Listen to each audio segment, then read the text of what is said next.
Meus irmãos, graça, misericórdia e paz de Jesus. Muito bom voltar, Igreja Presbiteriana da Bahia, para expor as Escrituras. E eu sempre tenho falado que eu não tenho nada para falar de mim, a não ser ler, interpretar e esperar que a ação do Espírito Santo, que é a terceira pessoa da Trindade, edifique a sua vida, você que já é crente, que tem uma aliança com Jesus, e chame em uma relação de aliança, você que eventualmente, mesmo congregando na igreja, ainda não professou a fé na pessoa de Cristo. Então eu quero expor as Escrituras nessa noite, e a minha oração é que Deus faça a obra que lhe convém fazer, para que o nome de Cristo, nosso Senhor, nosso Salvador, seja exaltado e glorificado. Abra sua Bíblia no Evangelho de Lucas, capítulo 12. Lucas 12, versos do 13 ao 21. Mesmo assentados como estão, eu quero convidá-los a acompanhar a leitura dessa porção da Escritura, e após a leitura nós faremos uma oração. Eu quero pedir a você que não feche a sua Bíblia, mantenha a Bíblia aberta para acompanhar a exposição verso por verso desse texto que servirá para nossa instrução e edificação nessa noite. Mesmo assentados, Lucas 12, do 13 ao 21, a palavra de Deus nos diz: nesse ponto, um homem que estava no meio da multidão lhe falou: Mestre, ordena meu irmão que reparta comigo a herança. Mas Jesus lhe respondeu: Homem, quem me constituiu juiz ou partidor entre vós? Então lhes recomendou: Tende cuidado e guardai-vos de toda e qualquer avareza, porque a vida de um homem não consiste na abundância dos bens que ele possui. Ele lhes proferiu ainda uma parábola, dizendo: o campo de um homem rico produziu com abundância. E arrazoava consigo mesmo, dizendo: que farei, pois não tenho onde recolher os meus frutos? E disse: farei isto, destruirei os meus celeiros, reconstruí-los-ei maiores, e aí recolherei todo o meu produto e todos os meus bens. Então direi à minha alma: tens em depósito muitos bens para muitos anos. Descansa, come, bebe e regala-te. Mas Deus lhe disse: louco, esta noite te pedirão a tua alma. E o que tens preparado, para quem será? Assim é o que entesoura para si mesmo e não é rico para com Deus. Feche seus olhos, curva a sua fronte. Você que nos acompanha pelas redes sociais, havendo condições próprias na sua casa, também queira orar conosco nessa hora, em nome de Jesus. Meu Senhor, nós nos aproximamos mais uma vez do trono da tua graça, reconhecendo quem somos e quem tu és, um Deus que está assentado em um alto e sublime trono, que governa sobre tudo e todos, que tem o controle de cada detalhe da história, de cada episódio da vida daqueles que te pertencem, e que tudo faz para glorificar a pessoa do teu Filho. Meu Senhor, nós somos ovelhas do teu pastoreio, rebanho comprado pelo sangue precioso da aliança derramado na cruz. E nesta hora, Senhor, como povo do teu redil, gente do teu pastoreio, nós suplicamos que derrame dos céus o maná, o pão que alimenta toda a fome, e promova a glória de Cristo por meio da edificação da igreja e pela salvação dos teus eleitos. Deus, que cada passagem que foi lida e que será lida nessa noite seja instrumento do teu Espírito, para que Cristo seja exaltado e glorificado em tudo. Nós oramos, Senhor, na confiança de que o Senhor fará a obra que te convém fazer. Convence o homem do pecado, da justiça e do juízo, e glorifica a Cristo por meio da edificação do teu povo. É a nossa oração e súplica em nome de Jesus. Amém. Meus irmãos queridos, os acumuladores compulsivos têm uma enorme dificuldade em descartar ou deixar os seus pertences, ainda que não haja qualquer utilidade ou necessidade. Eles apresentam e são identificados por alguns sinais. Eles têm dificuldades para jogar objetos fora, mesmo quando não há qualquer utilidade. Eles têm dificuldades para organizar os seus pertences. Eles acumulam objetos em todos, absolutamente todos os lugares da casa. Eles têm um medo excessivo de perder esses objetos. Os acumuladores compulsivos conservam a ideia de que não podem jogar um objeto no lixo, pois eles mantêm um pensamento de que podem necessitar desse objeto do futuro. Meus queridos, estes acumuladores estão sempre à caça por novos objetos, ainda que tenham vários do mesmo modelo.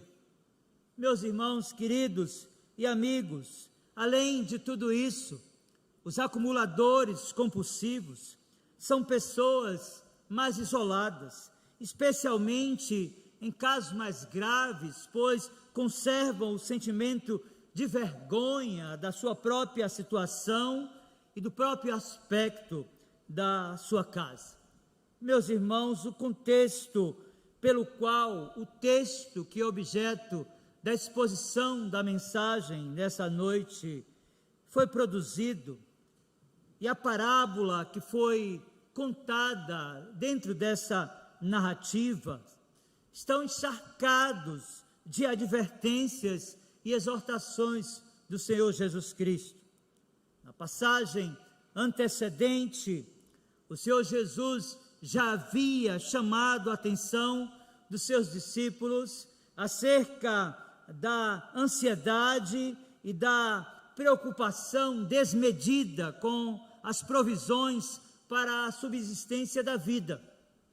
Se você folhear as Escrituras, você vai perceber que ele utilizou uma ilustração, expôs como Deus cuida da criação geral para atenuar a preocupação desmedida daqueles que estavam preocupados com a provisão cotidiana.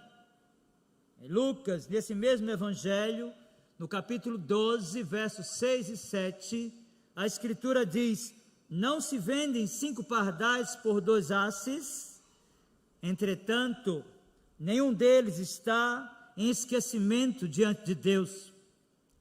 Até os cabelos da vossa cabeça, disse o Senhor, estão contados. Não temais, ele exclama, bem mais valeis do que muitos pardais. Meus irmãos, antes de provocar confiança na providência de Deus, me parece que o discurso do Senhor Jesus gerou ainda mais inquietações no coração de alguns. Ele está tratando das ansiedades do coração humano. Ele está tratando de algo que é muito comum nos nossos dias, mas sempre foi comum na existência humana.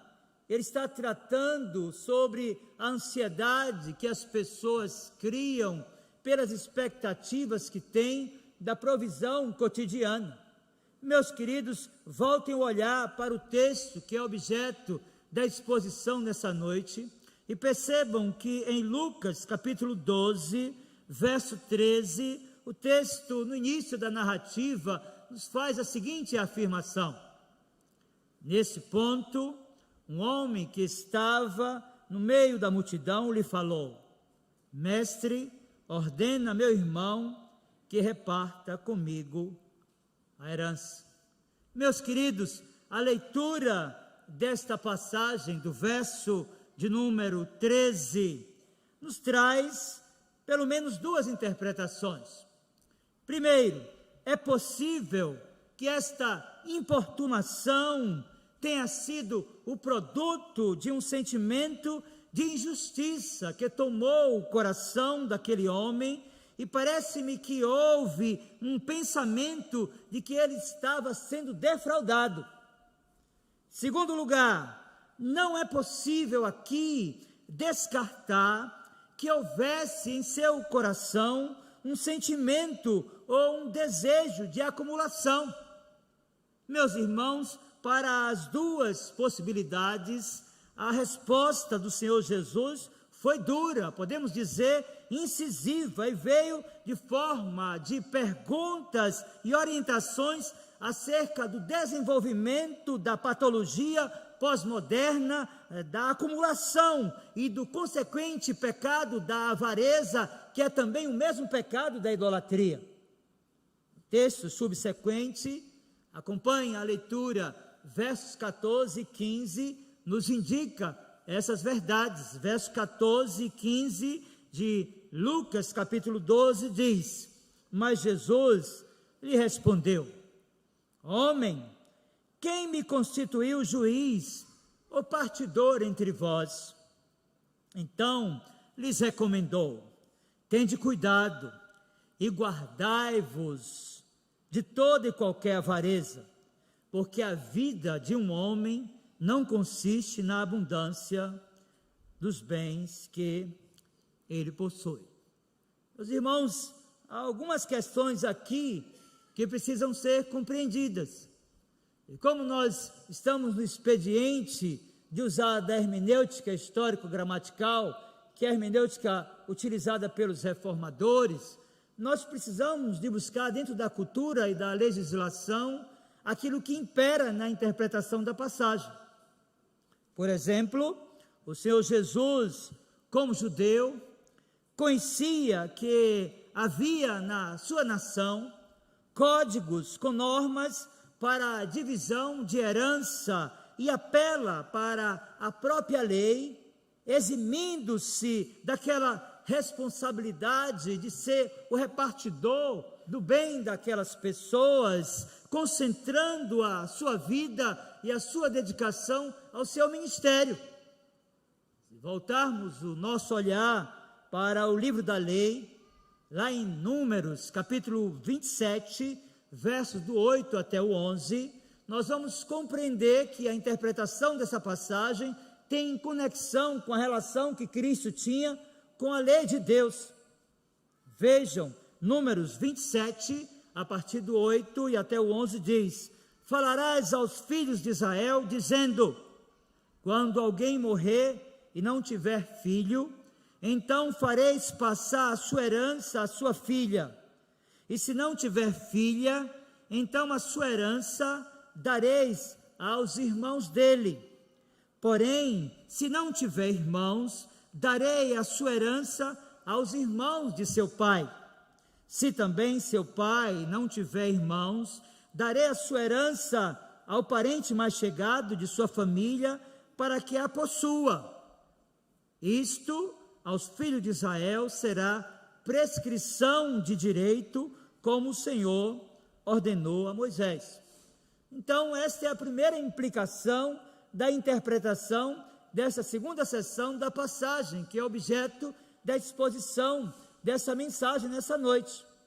Mas nós seguimos buscando subsídios para a interpretação fiel das Escrituras, e nós podemos perceber também que Cristo exorta-o acerca do risco do pecado da avareza, que tem relação aqui com a quebra do 10º mandamento da lei moral de Deus, que consiste também em idolatria.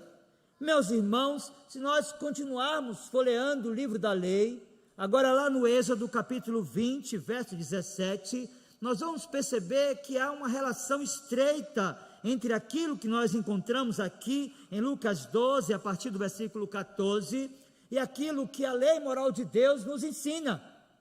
Vejam, Êxodo capítulo 20, verso 17 diz: não cobiçarás a casa do teu próximo, não cobiçarás a mulher do teu próximo, nem o seu servo, nem a sua serva, nem o seu boi, nem o seu jumento, nem coisa alguma que pertença ao teu próximo.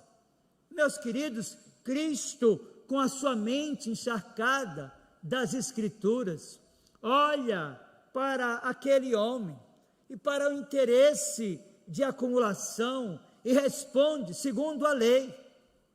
Mas é interessante pensarmos também que o Senhor Jesus se lembra da poesia dos Hebreus, seu ofício profético, com a mente cheia da palavra de Deus. Certamente ele se lembrava a proporção daquele encontro do que está registrado em Eclesiastes capítulo 5, versos 10 e 11, quando a palavra de Deus nos diz assim: quem ama o dinheiro, jamais dele se farta, e quem ama a abundância, nunca se farta da renda. Também isto é vaidade. Onde os bens se multiplicam, também se multiplicam os que dele comem. Quem mais proveito, pois, tem os donos do que os verem com os seus olhos? Meus irmãos, a expressão amar, como no registro poético, ou amar ao dinheiro, como indicativo aqui de avareza, nos mostra que o coração daquele que queria que Cristo repartisse a herança estava possuído de avareza, que é o pecado intimamente conectado com o pecado da idolatria. É importante que se diga que o Senhor Jesus está preocupado não apenas com a vida daquele homem, mas sobretudo com o destino final da sua alma. Ele sabia quais as penas eternas que os acumuladores e que os avarentos iriam experimentar. Meus irmãos, ele também revela preocupação com a vida daquele homem, já que há claros indícios nas Escrituras dos sofrimentos que a acumulação e a avareza trazem para aqueles que adotam essa cosmovisão ou esse estilo de vida. O apóstolo Paulo, orientando um jovem pastor acerca do cuidado que ele deveria ter e do trato com o dinheiro, escrevendo a sua primeira carta a Timóteo, no capítulo 6, verso 10, disse: porque o amor do dinheiro é a raiz de todos os males, e alguns nessa cobiça se desviaram da fé e a si mesmos se atormentaram com muitas dores. Meus irmãos, há ainda aqui uma clara preocupação que Cristo nutria naquele encontro com a eternidade daquele homem, já que há claros indícios nas Escrituras dos sofrimentos que advêm sobre aqueles que querem acumular, aqueles que querem viver segundo o padrão da cultura dominante. Meus irmãos, é verdade que o dinheiro, nos últimos tempos, tem sido o principal ídolo de muitas pessoas, infelizmente, de muitos cristãos.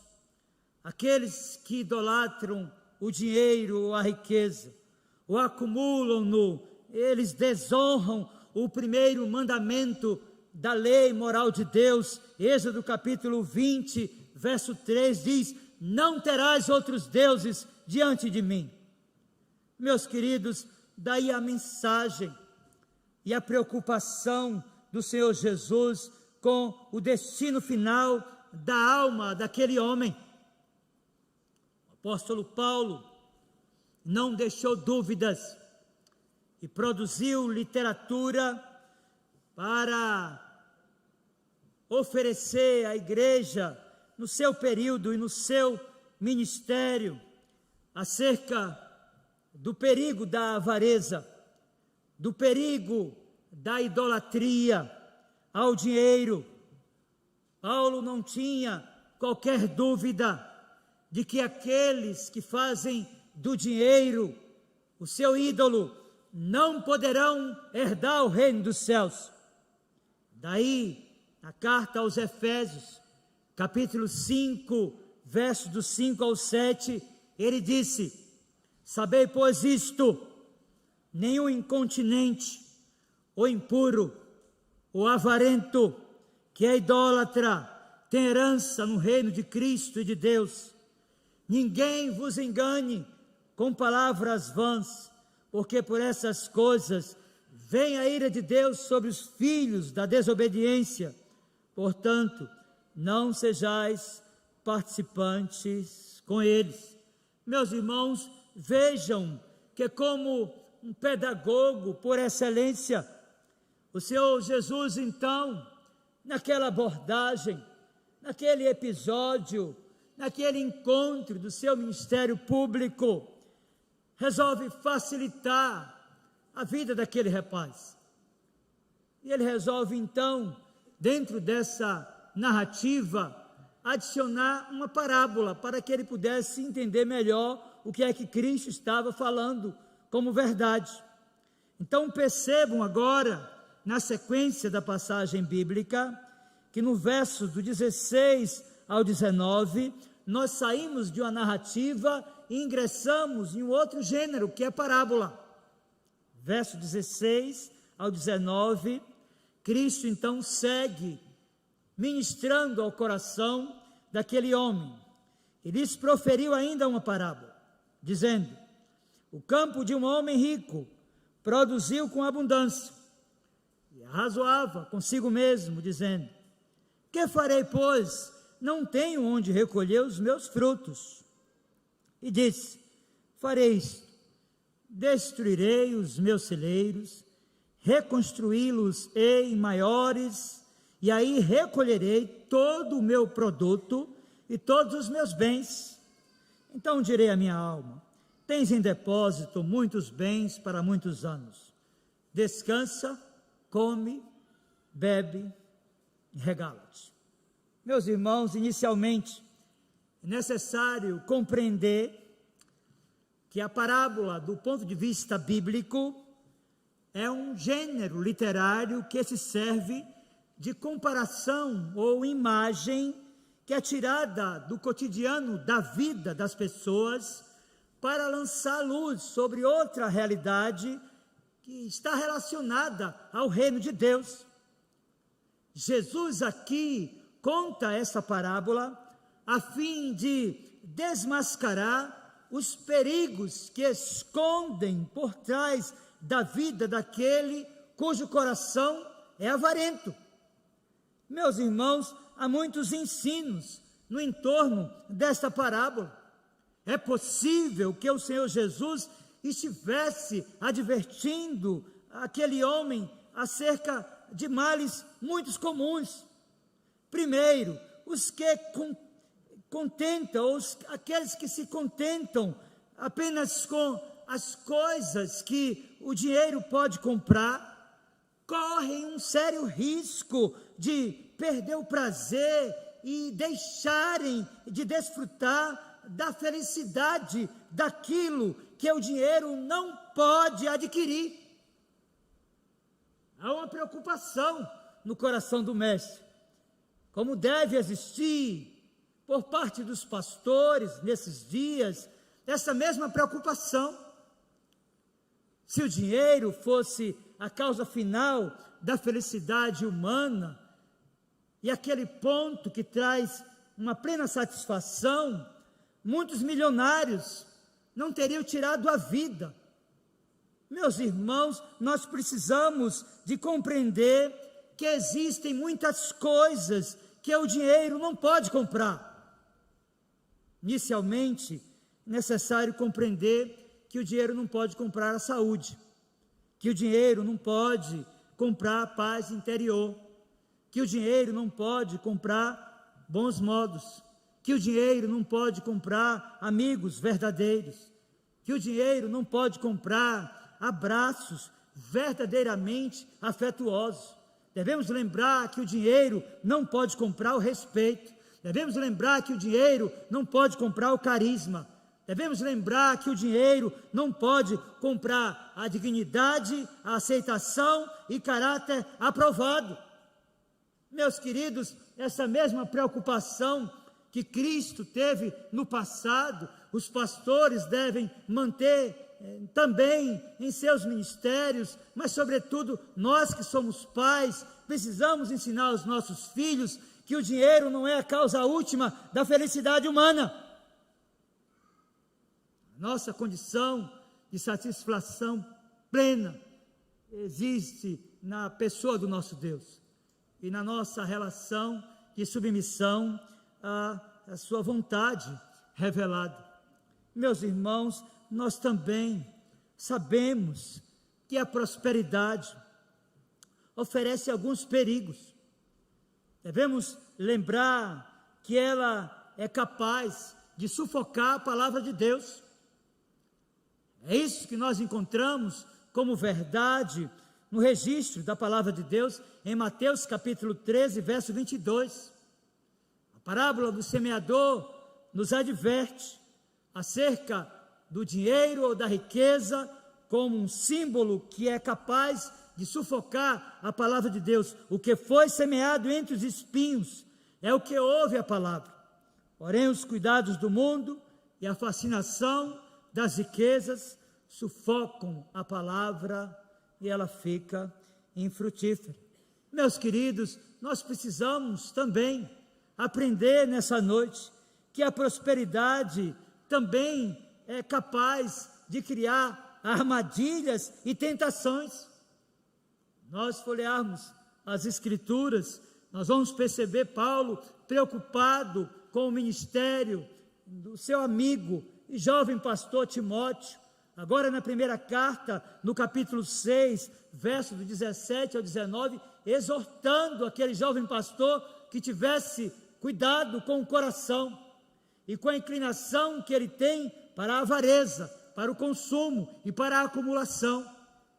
O texto da primeira carta de Paulo a Timóteo, capítulo 6, versos do 17 ao 19, diz: exorta aos ricos do presente século que não sejam orgulhosos, nem depositem a sua esperança na instabilidade da riqueza, mas em Deus, que tudo proporciona ricamente para nosso aprazimento. Ele ainda diz que pratiquem o bem, sejam ricos de boas obras, generosos em dar e prontos em repartir, que acumulem para si mesmos tesouros, sólido fundamento para o futuro, a fim de se apoderarem da verdadeira vida. Meus irmãos queridos, devemos aprender ainda que a prosperidade é incapaz de conceder aquela segurança e a satisfação que nós teremos apenas no Senhor. É isso que veremos na sentença seguinte. Veja qual o veredito recebido por aquele fazendeiro, cuja segurança estava na acumulação de bens e não na pessoa do nosso Deus. Meus irmãos, o texto se encaminha para o final, e os versos 20 e 21 vão nos revelar o perigo que aquele homem e tantos outros acumuladores correm nesses dias. E é importante, meus queridos, antes de passarmos à abordagem desta última sessão, afirmarmos que é muito lamentável e triste vivermos em um país onde na lista dos milionários há nome de pastores de algumas denominações. Ou seja, essa cultura da acumulação não é apenas daqueles que chegam a uma condição econômica em superávit ou aquilo que pode ser definido socialmente como saudável, mas há para nós uma vergonha de pensarmos que na lista dos milionários nesse país existem pastores que transitam de uma cidade para outra em seus jatinhos, que usam os seus Rolex, que caminham pelas cidades em carros importados que valem milhões. Meus irmãos, o cuidado deve ser para toda a nação. Cristo adverte acerca da insegurança, da riqueza, daqueles que querem se sentirem seguros por aquilo que acumularam durante a sua existência. E a última sentença vai nos advertir sobre isso, porque os versos 20 e 21 de Lucas capítulo 12, o texto diz: mas Deus lhe disse: louco, esta noite te pedirão a tua alma, e o que tens preparado, para quem será? Assim é o que entesoura para si mesmo, e não é rico para com Deus. Meus irmãos, percebam que este homem viu em sua riqueza uma possibilidade autêntica de autossatisfação, diferente daqueles cuja satisfação reside na sua relação com Deus. Isto fica mais evidente nesta quantidade significativa de pronomes possessivos relacionados às suas riquezas. Percebam que nessa última sessão ele diz: não tenho onde recolher meus frutos, destruirei os meus celeiros, aí recolherei todo o meu produto e todos os meus bens. Então direi à minha alma: tens em depósito muitos bens. Meus irmãos queridos, vocês percebem quantos pronomes possessivos esse homem utilizou?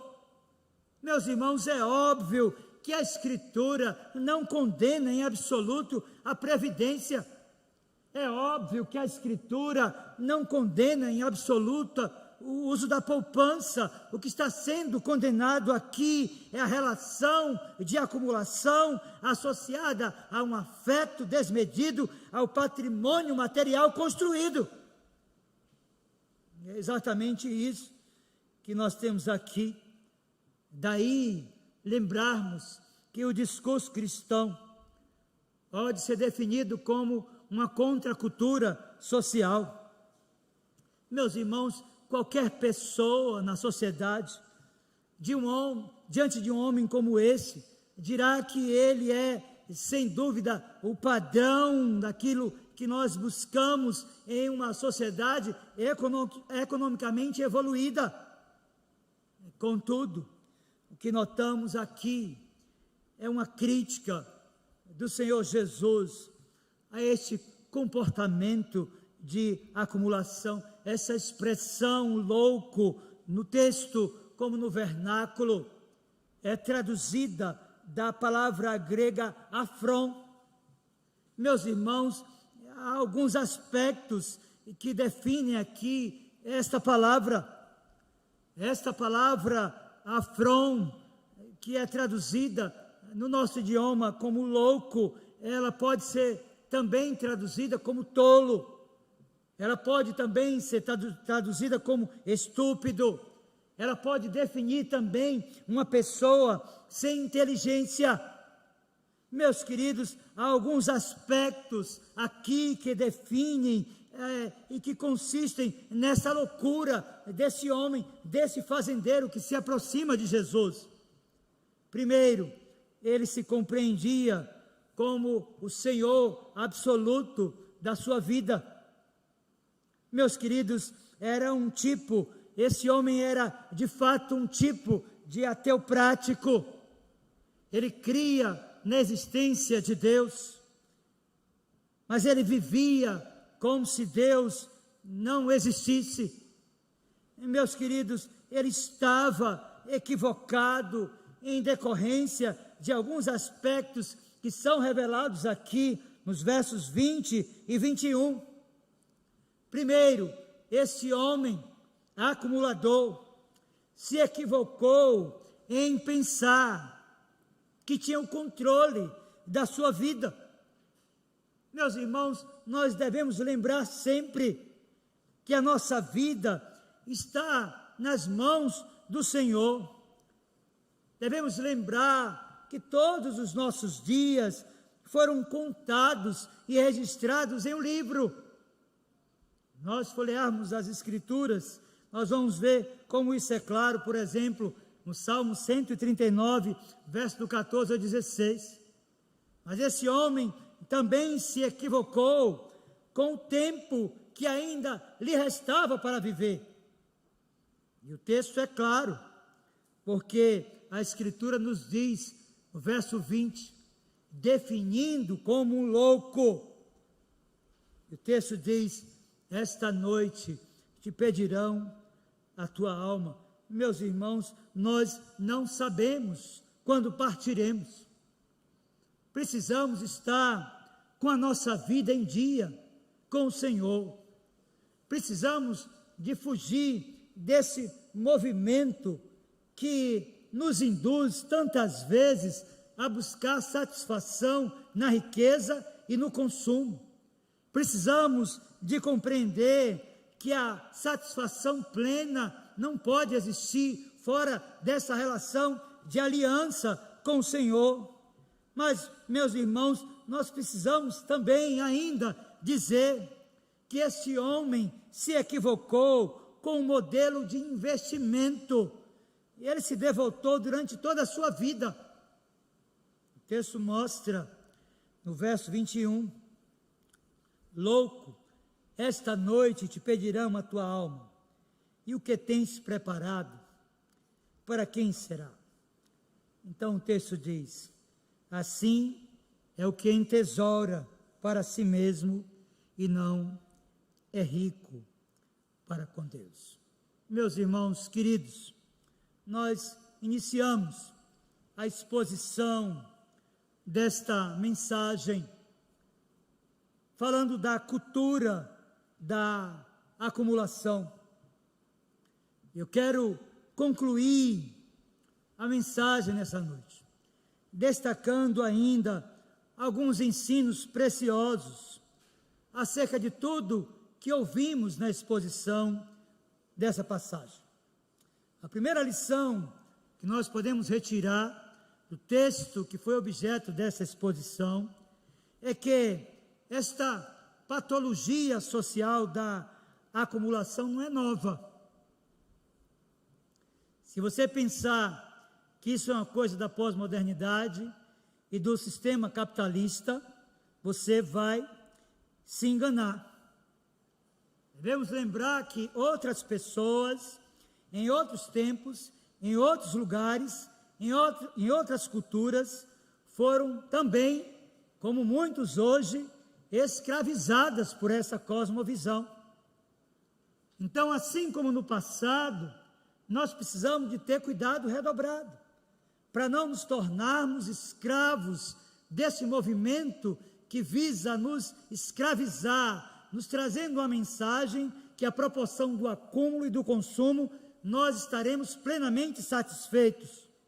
Segundo, o sistema capitalista, cuja base é o consumo, muito embora não seja a razão, ele também estimula as pessoas a viverem essa dinâmica do consumo como fonte de satisfação. Terceiro, a facilidade dos nossos dias para adquirir produtos de todas as ordens através da internet tem estimulado muita gente a esse estilo de vida consumista e acumulador. Mas, em quarto lugar, as redes sociais que estimulam um modelo de vida de aparência também impressionam as pessoas a uma vida de ostentação. E não é pouco comum as pessoas tirarem as suas selfies para mostrar aquilo que conseguiram adquirir ou acumular, já que elas estão sob essa pressão social. Mas, meus queridos, em quinto lugar, o estilo do acumulador é incompatível com o modelo cristão de vida. Cristo ensinou a dividir. E nós vivemos essa cultura, onde poucos têm muito e muitos não têm nada. Meus irmãos, nós lemos um texto da Escritura no momento da dedicação dos dízimos e das ofertas. E devemos aprender com as igrejas pobres da Macedônia. E como Cristo ensinou aos seus discípulos a solidariedade. Meus queridos, essa ideia de dividir é mais comum nas sociedades mais pobres, já que as pessoas compreendem o valor do sofrimento e conseguem dividir aquilo que elas têm. Mas, por fim, esse modelo, meus irmãos, de consumo e de acumulação é também arriscado, já que ele concede valor ao que não tem e pode conduzir os seus adeptos ao inferno, onde viverão eternamente. Cristo inseriu naquele momento do seu ministério esta parábola para advertir aquele fazendeiro e para advertir a mim e a vocês nessa noite sobre o risco do consumo desmedido, da acumulação e do egoísmo. A minha oração é que Deus possa gerar no seu coração fruto de arrependimento. Você que tem percebido pessoas que padecem, que estão próximas a você e que, tendo bens e riquezas, não consegue ter compadecimento para dividir aquilo que o Senhor repartiu com você. Que Deus, pois, aplique a sua palavra ao nosso coração. Vamos ficar de pé e vamos cantar o hino de número 172 do Inário Novo Cântico. Após o hino, chuva de bênção, nós vamos orar e impetrar a bênção dos apóstolos.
Meu Senhor, nós louvamos, exaltamos e bendizemos o Teu nome, por Tua palavra, Senhor,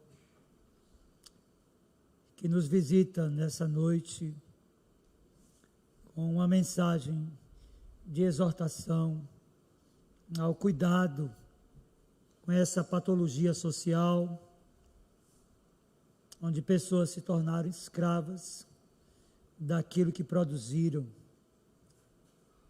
e que vivem reféns daquilo que durante a vida acumularam. Deus, nós sabemos da incompatibilidade da Tua mensagem que reclama de nós compadecimento, piedade, amor fraterno, o saber estender as mãos e dividir aquilo que recebemos do Senhor. Ajuda, Senhor, aqueles que entraram nesse processo de acumulação, que estão endividados, que não encontram mais satisfação em Ti, fora dessa relação de consumo. Deus, em nome de Jesus, liberta aqueles que eventualmente se enveredaram por essa cosmovisão e tornaram-se escravos da acumulação. Livra-os, ó Deus, e liberte-os. Salve as suas almas da condenação eterna. Dá-lhes a consciência que é possível viver na simplicidade, com pouco, dividir o muito que tem. Faz essa obra de convencimento no coração daqueles que se tornaram escravos, Senhor, e promove a glória de Jesus Cristo por meio dessa ação poderosa e portentosa na vida daqueles que Te pertencem. Nós Te pedimos também, Senhor, por aqueles outros que são escravos dos seus pecados, que ainda não têm uma aliança contigo. Deus, desperta os seus sentidos, concede-lhes a graça do arrependimento de pecados, derrama nos seus corações uma consciência plena de quem são, de quem o Senhor é, para que Te confessem como o único Deus vivo e verdadeiro, e a Jesus, o Teu bendito Filho, como único e suficiente Salvador. Derrama esta graça, Senhor, naqueles que nos acompanham pelas redes sociais, naqueles que eventualmente, estando no santuário, ainda não têm uma aliança contigo. Despede-nos agora, Senhor, com a Tua bênção. Guarde-nos pelo Teu poder. Visite aqueles que estão desempregados, que estão enfermos no corpo e na alma, que têm demandas relacionais, que precisam ser resolvidas, que conservam ressentimentos e ódio no coração. Libera dos céus a graça do perdão, Senhor, e promove a glória do Teu nome na reconciliação dos relacionamentos porventura rompidos. Despede-nos com a Tua bênção, Senhor. É a nossa oração e súplica em nome de Jesus. Amém. Recebam a bênção, irmãos. Que a graça do Senhor Jesus, o amor de Deus, o nosso muito bondoso Pai, o poder, a comunhão e as consolações do Santo Espírito de Deus sejam sobre vós, irmãos, e sobre vós repouse. Assim vos abençoe o Deus Pai, Filho e Espírito Santo. Amém.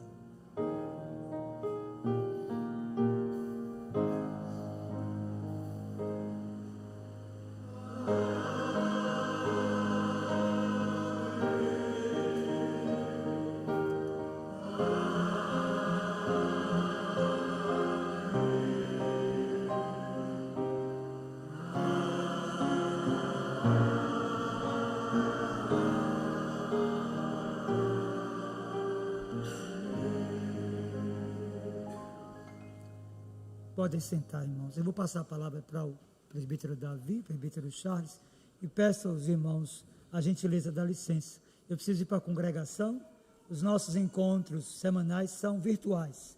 Então, eu só tenho hoje para rever os irmãos lá. Então, vou sair correndo aqui para ver. Tem gente nova, inclusive, que a gente precisa dar assistência. Uma semana maravilhosa para vocês, em nome de Jesus. Amém.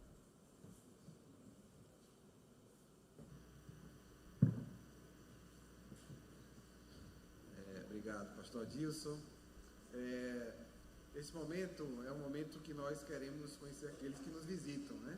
Então, se você está aqui pela primeira vez, ou já tem nos visitado, e nós queremos ter a honra de te conhecer. Então, se você é visitante, fique de pé nesse instante para que a gente possa conhecê-lo, dar um abraço lá em cima.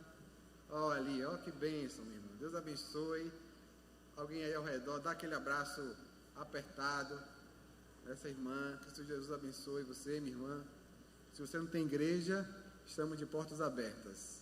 Se tem, mande um abraço lá para o seu povo, seu pastor, viu? Meus irmãos, nós tivemos hoje, né, algumas intercorrências de saúde com irmãos da nossa igreja. Dona Ruth, pela manhã, ela continua internada, está sendo acompanhada pelos médicos. Então vamos continuar orando, né, por ela, é irmã muito querida.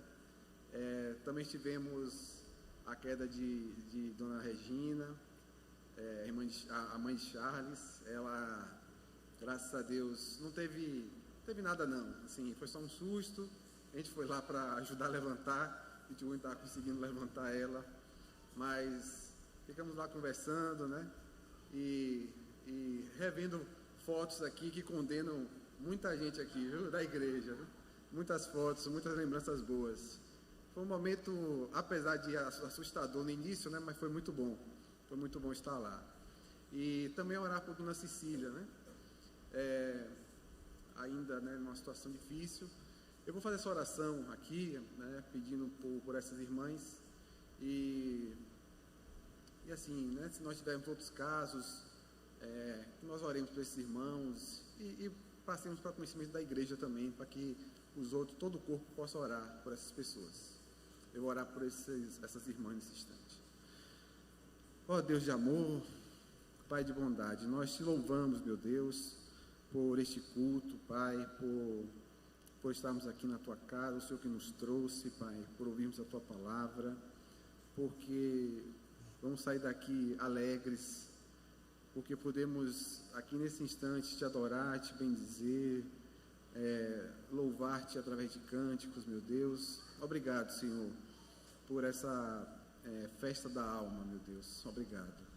Queremos, meu Deus, pedir nesse instante por essas irmãs que carecem de nossas orações, tem passado por momentos difíceis. Dona Cecília, uma irmã tão querida, devotada à oração, que coloca o joelho no pó, que ora por nossa igreja, que tem um ministério tão bonito de oração e que agora carece das nossas, Pai. Que o Senhor possa entrar ali com providência para que sua serva se restaure por completo, esteja em breve em nosso meio, meu Deus.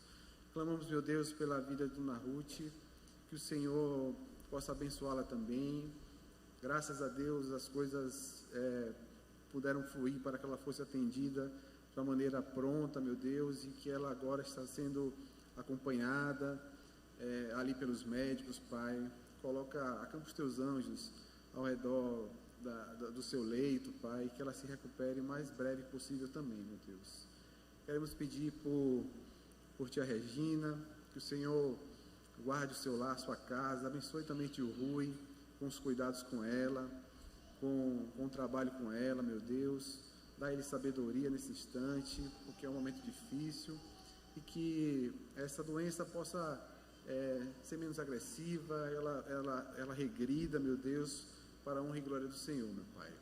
Oramos assim, meu Deus, e por todos aqueles que estão enfermos na nossa igreja, época de muitas viroses, Senhor Deus, tenha cometido o teu povo, e assim clamamos por tua graça sobre a vida deles. Oramos em nome de Jesus. Amém. Tem chá? Tem chá? Chá lá embaixo, meus irmãos. Deus abençoe a todos. Vamos orar também pela viagem do nosso pastor e uma boa semana.